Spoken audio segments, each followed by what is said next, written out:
स्वागत है आपका पाठशाला में। आज हम कंप्लीट करेंगे what is moment of momentum, या फिर इसको हम एंगुलर मोमेंटम भी बोलेंगे। ये हमारा chapter 7 class 11 physics system of particle and rotational motion से है। तो चलो शुरू करते हैं। अब देखना, ये जो मोमेंटम होता है ना, आपने पढ़ा है मोमेंटम क्या होता है।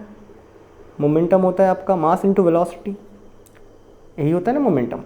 अब देखना, एक चीज़ मैं पहले ही बताऊँ, अगर एक्सीलरेशन है, एक्सीलरेशन क्या होता है असल में, rate of change of velocity होता है ना। एक्सीलरेशन क्या है, rate of change of velocity है। अभी अगर एक्सीलरेशन है तो वेलोसिटी में सिग्निफिकेंट चेंज आ रहा होगा ना। तो अगर मैं बोलूँ अर्थ के केस में, अगर मैं जी का वैल्यू बताऊँ 9.8 है, इसका मतलब कितना चेंज हो रहा है। अगर आप अगर हम समझे तो, अगर ऐसे समझ रहे हैं तो यहाँ पे अगर 9.8 है इस पर्टिकुलर पॉइंट में, यहाँ पे आ जाएगा तो कितना होगा 9.8 प्लस 9.8। तभी तो ना, तभी तो अगर इनका हम चेंज निकालेंगे V2 माइनस V1 निकालेंगे, तभी हमारे पास क्या आएगा 9.8 आएगा ना। डन। ऑब्वियसली यहाँ जब जाएंगे V3 में तब कितना आ जाएगा 9.8 प्लस 9.8 प्लस 9.8 3 टाइम्स। तभी तो ना, जब इन दो इंटरवल के बीच में चेक करेंगे तब हमारे पास कितना आएगा, तब हमारे पास rate of change of velocity कितना आएगा, तब 9.8 आएगा। तो मतलब वेलोसिटीज़ में चेंज होते हैं। अगर एक्सीलरेशन तुम्हारा 9.8 मीटर पर सेकेंड है तो वेलोसिटीज़ में चेंज होते हैं। ये हमें बातें समझ आता है। क्यों मैं ऐसा बात कर रहा हूँ, क्योंकि मैं अभी जो सिस्टम बनाऊंगा उसमें तो भाई आपको सीधा एक्सीलरेशन ड्यू टू ग्रेविटी दिखेगा। आपको समझना है, अगर acceleration due to gravity 9.8 metre per second वहाँ पे है, जिसको मैं अभी 10 मानने वाला हूँ, इसका मतलब क्या है कि वहाँ पे वेलोसिटीज़ के चेंज होने वाले हैं। अब देखना इस बात को। अब मैं यहाँ पे अगर दो मासेस को लूँ, वही अपना पुराना 10 kg वाला मास, यहाँ पे भी अपना 10 kg वाला मास। अब इस पर कितना फोर्स लग रहा है, अब भाई आप बोलोगे इस पर फोर्स कितना लग रहा है। आप बोल दोगे कि भैया अपना m इंटू जी, 10 इंटू 10 m इंटू जी करोगे ना, दैट इज़ 100 न्यूटन फोर्स लग रहा है। इन्हीं हमें इससे मतलब नहीं है फिलहाल, यहाँ पे भी m इंटू जी, बस समझाने के लिए मैं बता रहा हूँ, नहीं तो मोमेंटम को कैसे समझाऊंगा यार। यहाँ पे भी 10 इंटू 10 दैट इज़ 100 न्यूटन लग रहा होगा।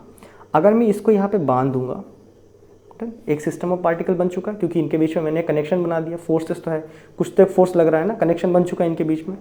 और जब मैं इसको यहाँ पे हैंग करूँगा तो तुमको क्या दिखेगा, ये जो पार्ट है ना, ये जो पार्ट है ऊपर है, और ये वाला पार्ट क्या नीचे आ गया होगा।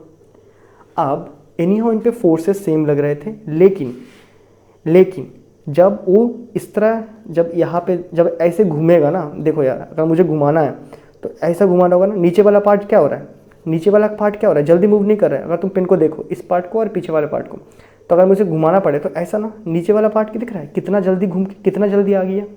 तो अगर तुम बोलो, यही हिसाब से अगर तुम देखो एक्सीलरेशन ड्यू टू ग्रेविटी के टर्म पे अगर सोचो, अगर हर जगह 9.8 लग रहा है, तो जब ये घूम रहा होगा, अगर 9.8 मेंटेन करना है तो कैसा, वेलोसिटीज़ बढ़ नहीं रहे होंगे।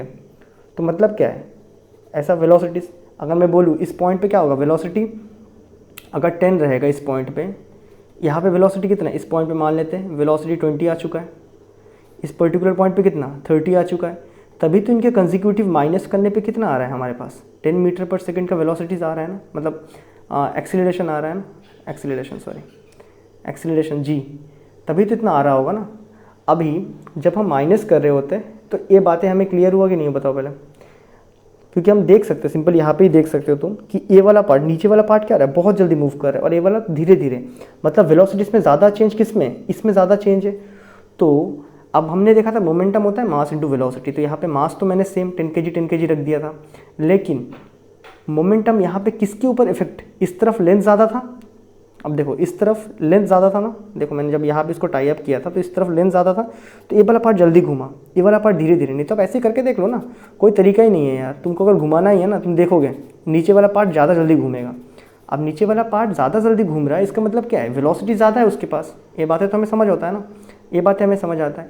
यही कहता है मोमेंट ऑफ मोमेंटम, कि एक रोटेशनल मोशन में मोमेंटम का वैल्यू कितना होगा वो कंप्लीटली डिपेंड करता है कि इसका ये जो डिस्टेंस कितना है। डन है। तो अगर हम लिखना चाहें तो क्या लिखेंगे, effectiveness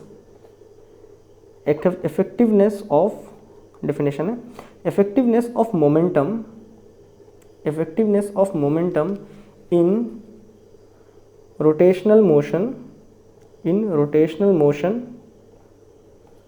in a system of particles depends on the position vector R, on the position vector R. ये पोजीशन वेक्टर क्या होता है कि भाई कहाँ पे तुमने ये जो मास है वो कितना पोजीशन में, कितना दूर में है, ये हमें समझ आता है। डन है। तो यही से अगर मैं लिखना चाहूँ, इसी को क्या बोलते हैं, अच्छा हाँ एक चीज़ भी लिख देते हैं, and this is known as, इसी को हम क्या बोलते हैं, known as moment of momentum.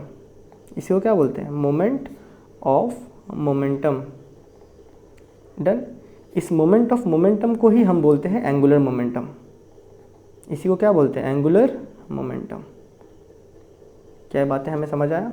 अब देखो एंगुलर मोमेंटम यानी हो एक वेक्टर क्वांटिटी है, तो मैं लिखूंगा एल, इसको एंगुलर मोमेंटम को एल से लिखते हैं, इजिकल टू किस पे डिपेंड करता है कि इसका ओरिजिनली मोमेंटम कितना था, क्योंकि ओरिजिनल मोमेंटम इस तरह चेंज हो रहा होगा ना, जब ये नीचे गिरेगा इस तरह चेंज हो रहा है। ये तो हमने देखा था वेलोसिटीज़ में चेंज होते इस तरह, लेकिन उसके बावजूद इतना जल्दी कैसे घूम लिया, क्योंकि ये तो नहीं घूम पाया। इसका भी मोमेंटम चेंज उतना ही होगा, इसका भी भाई उतना ही होगा ना, इस मास का ही मोमेंटम चेंज फंडामेंटली उतना ही होना चाहिए, क्योंकि ऊपर जा रहा है। अगर 9.8 मेंटेन करना है तो कंसेक्यूटिव डिफरेंस सेम रखना होगा तुमको, एनी हो। आया समझ में। लेकिन इसका भी मोमेंटम उतना था, इसका भी मोमेंटम उतना था, उसके बावजूद ही जल्दी नीचे कैसे आया, क्योंकि इसके पास आर ज़्यादा था। तो मैं ये लिख दूंगा आर की वजह से चेंज हो रहा था। डन। अब देखना यहाँ पे एक वेक्टर क्वांटिटी आया, तो यहाँ पे क्या हो गए, यहाँ पे तुम्हें क्रॉस या डॉट बैठाना है, क्रॉस प्रोडक्ट बैठा देना है, क्योंकि एक वेक्टर आ रहा है तो क्रॉस प्रोडक्ट बैठ जाएगा। इसको तोड़ दोगे कितना आएगा, R P sine theta, cross को हटाओगे आर पी साइन थीटा आ जाएगा। इसको और एक तरीके से लिख सकते हैं, जैसे पी क्या होता है, जनरली हमने पी क्या पढ़ा था, मोमेंटम, यही पी है ना, इसको क्या लिखते थे, मास इंटू वेलोसिटी लिखते थे ना। तो इसको आप चाहो तो ऐसा भी लिख सकते हो, L is equal to R, अब ये वेक्टर फॉर्म से हटा दिया, ठीक है। जब वेक्टर साइन थीटा डाल दिया तो वेक्टर लिखने की ज़रूरत नहीं है, R M V sine theta. इसको हम ऐसे भी लिख सकते हैं, वेक्टर फॉर्म में कैसा होगा, ऐसा लिखा होगा वो। तो आई होप आपको ये मोमेंट ऑफ मोमेंटम बहुत बढ़िया से क्लियर हुआ। इसी को हम एंगुलर मोमेंटम भी कहते हैं। डन है। आई होप आपको एकदम बढ़िया से समझ आ गया तो भाई इसके जो पहले के वीडियोस है वो भी आप देख लो और बढ़िया से समझ आ जाएगा। और मैं मिलता हूँ आपसे अगले वीडियो में, तब तक के लिए गुड बाय।